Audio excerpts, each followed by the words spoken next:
नमस्कार दोस्तों, आपका स्वागत है हमारे YouTube चैनल क्रिस्टल लर्निंग पे। तो आज हम जो सब्जेक्ट डिस्कस करेंगे वो है मैन्युफैक्चरिंग टेक्नोलॉजी। तो ये क्वेश्चन आया था Telangana state public service commission में, असिस्टेंट एग्जीक्यूटिव इंजीनियर 2015 में। काफ़ी अच्छा क्वेश्चन था और इसमें दो तीन चीज़ें अगर आप मिस कर देंगे तो आपका क्वेश्चन गड़बड़ हो जाएगा। जैसे कि इसमें बोला identify the wrong statement related to yield criteria in metal forming. तो मैंने ये हाईलाइट कर रखा है।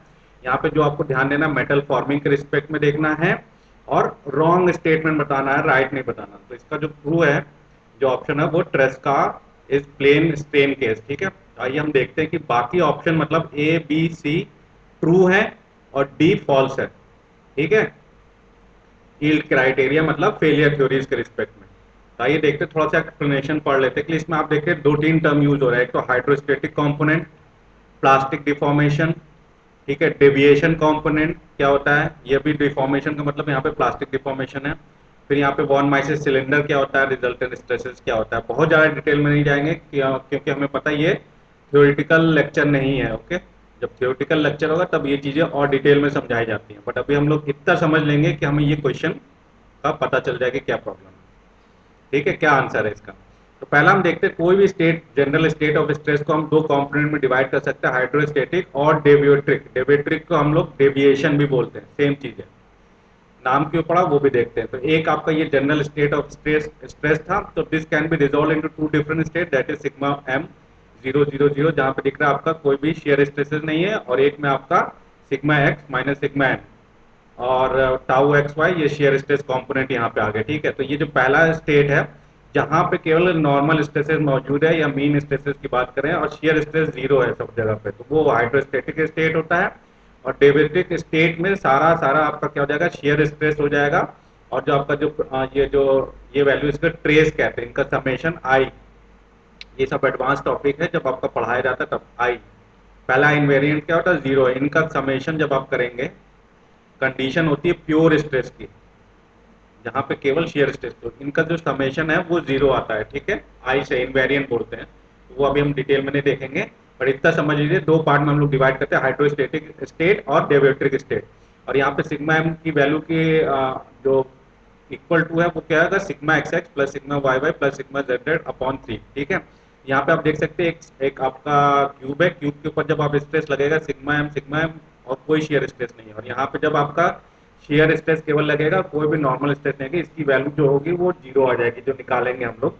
ठीक है, इनका जो समेशन होगा तो वो जीरो आएगी। तो ये प्योर स्ट्रेस की कंडीशन आती है। ठीक है, नॉर्मल स्ट्रेस का समेशन जो है, ये जो ट्रेस वैल्यू है वो जीरो है, तो ये प्योर शेयर का कंडीशन होगा। ठीक है, तो उसे कहते हैं डेविएट्रिक स्ट्रेस। पर कैसे प्योर स्ट्रेस, अभी भले ही आपको दिख रहा है सिग्मा एक्स एक्स आ रहा है, सिग्मा वाई वाई आ रहा है, ये एस की वैल्यू कुछ दिखा रहा है, बट ये प्योर स्ट्रेस की कंडीशन आती है। तो ये हम लोग जब थ्योरेटिकल लेक्चर में आएंगे तब हम प्रूव कर देंगे। ठीक है, अभी आप केवल इतना मान के चलिए कि आपको पता है। तो हाइड्रोस्टेटिक जो स्ट्रेस ये करेगा क्या, जैसे ये नॉर्मल स्ट्रेस है तो ये वॉल्यूम चेंज करने की कोशिश करेगा। ठीक है, आप तीनों डायरेक्शन में लगा, इसको एक तरह से हम मान सकते हैं फोर्स, किसी एलिमेंट के ऊपर फोर्स लगा हुआ है। ठीक है, प्रेशर लगा हुआ है, तो प्रेशर क्या करेगा, उसका वॉल्यूम चेंज करने की कोशिश करेगा।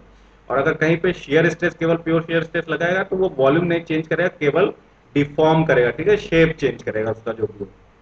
तो ये दो स्ट्रेस हो गए। ठीक है, तो हम इनके बारे में थोड़ा सा पढ़ लेते हैं। The stress quantity sigma M is like three equal components of normal stress acting in all three direction. तो हम सिग्मा एम मान सकते हैं कि एक नॉर्मल स्ट्रेस है, तीनों डायरेक्शन में हो रहा है, उसकी वैल्यू ये दी हुई है। ठीक है, तो the state of stress consisting only hydrostatic, तो ऐसा स्टेट जहां पे केवल और हाइड्रोस्टेटिक स्ट्रेस मिले, दैट इज सिग्मा मीन, उसे कहते हैं हाइड्रोस्टेटिक स्टेट, स्ट्रेस स्टेट। ठीक है, तो hydrostatic stress is a measure of pressure exerted by, वो किसका मेजर बताते हैं, प्रेशर कितना एक्सर्ट हो रहा है। प्रेशर जहां पे ये एक्ट होगा तो वो क्या करेगा, चेंज करने की कोशिश करेगा वॉल्यूम को of the material. As we already know, metal does not change its volume during plastic deformation. Plastic deformation में हमें पता है वॉल्यूम कांस्टेंट रहता है, A1 V1 equal to A2 V2, और सॉरी मीन्स वॉल्यूम कांस्टेंट रहेगा, V1 equal to V2, और you can say A1 into length equal to A2 into L2। ठीक है, वॉल्यूम कांस्टेंट रहता है। ठीक है, before deformation and after deformation volume constant, during plastic deformation. ठीक है, इट इज इनकम्प्रेसिबल, और जब वॉल्यूम आपका चेंज नहीं हो रहा तो हम लोग बोलेंगे वो इनकम्प्रेसिबल है। ठीक है, एक्सपेरिमेंट किया गया था, उससे जब हमें पता चला, जब sigma N equal to sigma 2 sigma 3 do not cause any plastic deformation, ये कॉजेज ओनली इलास्टिक चेंज। तो आपको पता है कि जब आपका क्या कहते हैं जो ये हाइड्रोस्टेटिक कंडीशंस है, तो ये क्या करेगी, प्लास्टिक डिफॉर्मेशन नहीं ला सकती। ठीक है, ये केवल क्या करेंगे, वॉल्यूम चेंज करेंगे, और वॉल्यूम जहां चेंज होता है वो कंडीशन क्या होती है, इलास्टिक डिफॉर्मेशन। इलास्टिक डिफॉर्मेशन या जो इलास्टिक डिफॉर्मेशन जोन होता है वहां पे वॉल्यूम चेंज होता है। तो ध्यान रखिएगा, क्योंकि ये वॉल्यूम चेंज करता है, हाइड्रोस्टेटिक स्ट्रेस क्या कहता है, वॉल्यूम चेंज करता है। ठीक है, एक कंडीशन ध्यान रखिए, देखिए कंफ्यूज मत हो जाएगा, हमें देखना है प्लास्टिक डिफॉर्मेशन। प्लास्टिक डिफॉर्मेशन में क्या होता है, volume change equal to zero, no volume change. ठीक है, प्लास्टिक डिफॉर्मेशन में। तो इसीलिए हम कह कह सकते हैं कि ये जो हाइड्रोस्टेटिक स्टेट ऑफ स्ट्रेस है ये प्लास्टिक डिफॉर्मेशन नहीं दे सकता। ठीक है, इतना क्लियर है कि हाइड्रोस्टेटिक स्ट्रेस केवल अगर बॉडी में लगी है, वो हमें पता है वो वॉल्यूम चेंज करेगा, और हमें ये भी पता है कि प्लास्टिक डिफॉर्मेशन में वॉल्यूम चेंज नहीं होना है। तो इनडायरेक्टली हम क्या बोलेंगे कि ये प्लास्टिक डिफॉर्मेशन नहीं देगा हाइड्रोस्टेटिक स्ट्रेस। ठीक है, ये पहला पॉइंट क्लियर हो गया। फिर दूसरा कि for plastic deformation to occur shear stresses are required. जहां कहीं भी प्लास्टिक डिफॉर्मेशन होता है उसके लिए शेयर स्ट्रेस चाहिए, cause shearing of atomic plane. तो मतलब शेयरिंग जब भी होगी तो वहां पे क्या एटॉमिक प्लेन शेयर होते हैं, या तो बोल सकते हैं रीअरेंजमेंट ऑफ एटम्स होते हैं without change in inter atomic distance. उसका इंटर एटॉमिक डिस्टेंस चेंज नहीं होता बट एटम्स रीअरेंज हो जाते हैं। तो ये कंडीशन भी ध्यान रखिए कि प्लास्टिक डिफॉर्मेशन अगर हमें चाहिए तो किसी भी तरह हमें शेयर स्ट्रेस लाना है। ठीक है, तो as shear stress are absent, तो हमने क्या देखा कि शेयर स्ट्रेस जो है वो आपका हाइड्रोस्टेटिक स्ट्रेस में जीरो होता है, तो therefore no plastic deformation can be induced and only elastic volume changes occur. ठीक है, तो हाइड्रोस्टेटिक स्ट्रेस आप बन करके आते हैं, हाइड्रोस्टेटिक स्ट्रेस जो भी कंडीशन होगी वहां पे क्या होगा, केवल और केवल वॉल्यूम चेंज होगा, दैट इज इलास्टिक जो डिफॉर्मेशन होगी वो मिलेगी, नो प्लास्टिक डिफॉर्मेशन। क्यों, क्योंकि वहां पे कोई शेयर स्ट्रेस नहीं है। इसीलिए अगर कोई कंडीशन आपको ऐसी मिलती है जहां पे आपको कुछ डेविएशन मिल रहा है, मतलब हाइड्रोस्टेटिक स्ट्रेस स्टेट नहीं मिला, उससे हट के कुछ अलग मिल रहा है, तो वो आपको क्या बताएगा कि इस जगह पे मटेरियल यील्डिंग होगी या स्टार्ट ऑफ प्लास्टिक डिफॉर्मेशन होगा। कि any deviation from stress state from state of hydrostatic stress state whether the material yields, तो वो हमें बताएगा मटेरियल यील्ड होगा कि नहीं होगा, कि मतलब स्टार्ट ऑफ प्लास्टिक डिफॉर्मेशन, कोई भी हाइड्रोस्टेटिक स्टेट से दूसरा कोई स्टेट मिलेगा। ठीक है, यहाँ पे पहला कंडीशन हमने क्या देखा कि हाइड्रोस्टेटिक स्टेट केवल इलास्टिक डिफॉर्मेशन देता है। यहाँ पे देखिए क्या लिखा है, stresses along hydrostatic component do not cause plastic deformation. मतलब ये ट्रू हो गई कि हाइड्रोस्टेटिक स्ट्रेस क्या प्लास्टिक डिफॉर्मेशन नहीं दे पाएगा। ठीक है, तो ये statement do not cause plastic deformation. Plastic deformation किसकी वजह से आएगा, शियर स्ट्रेस से या डेविएटिव स्टेट से। तो यहाँ पे देखिए दूसरा भी आपको क्लियर हो गया कि डेविएटिव स्टेट या डेविएशन कंपोनेंट जो होगा वो करेगा डिफॉर्मेशन और प्लास्टिक डिफॉर्मेशन। ठीक है, ये भी ट्रू हो गया। अब हमें एक पॉइंट पता है, जैसे दो पॉइंट और देखना है, तो उसके लिए चलते नीचे। तो डेविएटिव स्ट्रेस और आपका हाइड्रोस्टेटिक पॉइंट का क्लियर हो गया। तो डेविएटिव स्ट्रेस हमें कैसे मिलेगा, the state of state that causes plastic deformation. तो वो स्टेट स्ट्रेस का वो स्टेट जो कि प्लास्टिक डिफॉर्मेशन लाता है उसे डेविएटिव स्ट्रेस कहते हैं। डेविएटिव स्ट्रेस कैसे मिलता है, नॉर्मल कंपोनेंट को रिड्यूस कर दीजिए बाय द हाइड्रोस्टेट, मतलब सिग्मा एक्स जो भी दिया हुआ है यहाँ पे आप सिग्मा एक्स लिख लीजिए ताकि नोटेशन चेंज हो, sigma X sigma Y Y sigma Z Z. ठीक है, माइनस कर दीजिए आपको उसमें हाइड्रोस्टेटिक स्ट्रेस से, तो आपको जो भी कंपोनेंट मिलेगा वो आपको हो जाएगा, क्या हो जाएगा, डेविएटिव स्ट्रेस। और यहाँ पे जो फर्स्ट स्ट्रेस इनवेरिएंट होता है आई वन, आई वन क्या होता है, ये ट्रेस होता है, ट्रेस का समेशन कर देंगे तो जीरो वैल्यू आती है। ये स्ट्रेस इनवेरिएंट के होते हैं, ये थोड़ा सा और एडवांस और डीपर स्टेट भी मिलेगा, बट हम ये मान के चल रहे हैं कि ये दिया हुआ है, ये ट्रू है। तो हेंस डेविएटिव state of stress is also known, जो डेविएटिव स्टेट होता है वो प्योर शियर स्ट्रेस कंपोनेंट भी कहलाता है, pure state of shear stress. ठीक है, और डिस्टॉर्शनल स्टेट ऑफ स्ट्रेस और सिंपली द स्ट्रेस डेविएटर। ठीक है, जो आपको डिफॉर्मेशन लाएगा। तो डेविएटिव स्ट्रेस क्या होता है, is a measure of sharing exerted by the, तो जितना शेयरिंग हो रहा है उसका मेजर वो बताएगा। और शियर स्ट्रेस क्या होता है, tend to distort a solid without changing its volume, बिना वॉल्यूम के चेंज के डिस्टॉर्ट करता है, जो कि हमें प्लास्टिक डिफॉर्मेशन में पता है कोई वॉल्यूम चेंज नहीं था।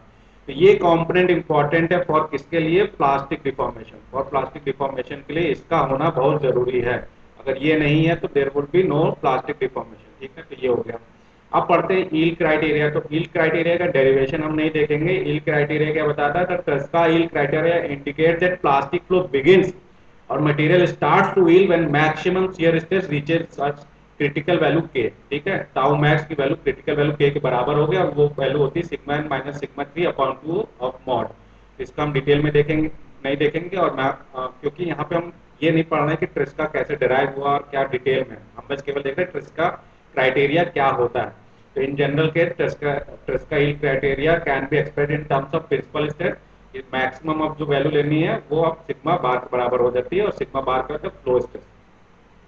तो यहाँ पे दो क्राइटेरिया बनाया जाता है, आप डायग्राम में थोड़ा सा जाके जो जो यील्ड फेलियर कंडीशंस होती है वहां पे आप रिवाइज कर लेंगे। तो जब आप 2D डायग्राम बनाते हैं तो 2D डायग्राम में क्या होता है, ट्रस्ट का क्राइटेरिया ये अंदर वाला डायग्राम बनता है, ठीक है, ऐसे। और जो बॉर्न माइसेस होता है ये कुछ इलेप्टिकल बनता है, ये आपको 2D दिख रहा है, ठीक है, पर इसका जब आप 3D डायग्राम बनाएंगे ये कुछ एक सिलेंड्रिकल फॉर्म में बनेगा, ठीक है। और ये जो सरफेस आप गोल देख रहे हैं ये आपका ये सरफेस है, तो एक सिलेंडर का फॉर्म रहता है, इसीलिए से वॉन माइसेस सिलेंडर वर्ड हमें यूज किया, वॉन माइसेस सिलेंडर, ठीक है। और इसका जितना भी ये सरफेस है, जो भी इसका सरफेस है वो क्या डिनोट करेगा, लिमिट डिनोट करेगा। जैसे यहाँ पे बोला ना यील्डिंग, जैसे आप इसका ट्रेस्का में आप देखिए इसी तरह से वॉन माइसिस का भी बनेगा। तो ट्रेस्का क्या बोलता है, इंडिकेट प्लास्टिक फ्लो बिगिन करेगा कहाँ, material start to yield when the maximum shear reaches the critical value के। तो यही जो बाउंड्री पॉइंट होती है वही क्रिटिकल वैल्यूज होती है, ठीक है। इसी तरह से वॉन माइसिस का भी फॉर्मूला आता है, उसमें भी यही चीज बोली जाती है। तो ध्यान रखिएगा वॉन माइसिस का जो मैं यहाँ पे डेरिवेशन नहीं कर रहा हूँ, ठीक है, वॉन माइसिस के जो फॉर्मूला है वो आप देख सकते हैं, बस यहाँ पे इसलिए बताया कि एक इलिप्स बनेगा, इलिप्स सरफेस बनता है, ठीक है, सिलेंड्रिकल इलिप्स टाइप का एक बनता है, वो सरफेस बनता है, ठीक है। तो इक्वेशंस और प्रूफ आप स्टैंडर्ड बुक में देख सकते हैं। बट इस सिलेंडर से हमें मिलता क्या है कि the stress inside the cylinder represent elastic behaviour of the material. अगर आप इस जो भी ये रीजन है, आप कहीं पे यहाँ पे है, यहाँ पे है, यहाँ पे, अगर आप इस सिलेंडर के अंदर है तो वो क्या बताएगा, इलास्टिक बिहेवियर, ठीक है। बट आप इसके सरफेस पे पहुंच गया मतलब क्या है, या सरफेस के बाहर चले तो वहां से मतलब क्या हो जाएगा कि प्लास्टिक डिफॉर्मेशन स्टार्ट हो गई। जैसे आप इसके सरफेस पे पहुंचेंगे, सिलेंडर के सरफेस पे आप अगर पहुंच गए सेंटर लाइन से, इस सेंटर पॉइंट से ट्रैवल करते करते चारों तरफ आप अगर इसके सरफेस पे पहुंच जाएंगे, वो हो जाएगा स्टार्टिंग ऑफ प्लास्टिक डिफॉर्मेशन, ठीक है। स्टार्टिंग सरफेस जो डिनोट करता है वो start of plastic deformation denote करता है, ठीक है। तो ये कंडीशन में हमें पता चल गई कि यील्ड और plastic deformation begins when the stress level reaches the surface of the cylinder. जैसे सरफेस पे सिलेंडर में पहुंच जाएगा प्लास्टिक डिफॉर्मेशन स्टार्ट हो जाएगी, ठीक है। और एक कंडीशन देखिए कि note that the failure yield criteria can be used for both, दोनों केस में, that is plane stress and plane stress condition में देते हैं यील्ड क्राइटेरिया। बट यहाँ पे बोला है मेटल फॉर्मिंग, तो शीट मेटल फॉर्मिंग में most analysis is done assuming plane stress condition, because along the thickness direction sigma 3 equal to 0 लिया जाता है, ठीक है। तो यहाँ ध्यान रखिए क्या है, प्लेन स्ट्रेस कंडीशन। तो यहाँ पे ट्रेस्का क्राइटेरिया या बॉन मैसेज क्राइटेरिया को हम क्या अज्यूम करेंगे, मेटल फॉर्मिंग में, शीट मेटल फॉर्मिंग में, that is plane stress condition, यानी कि प्लेन स्ट्रेस कंडीशन। तो आइए आप दोबारा सारी चीजें देखते हैं। तो पहला ऑप्शन जैसे हमने देखा था, stress along hydrostatic component do not cause plastic deformation, सही है। Deviation component causes deformation, plastic deformation, सही है, डेविएटर का।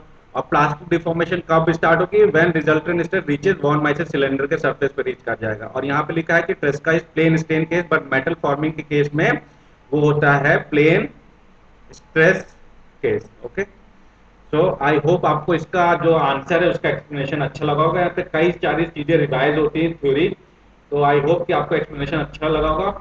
मिलते हैं एक नेक्स्ट क्वेश्चन के साथ विद नेक्स्ट कॉन्सेप्ट, तब तक खुश रहें, आबाद रहें।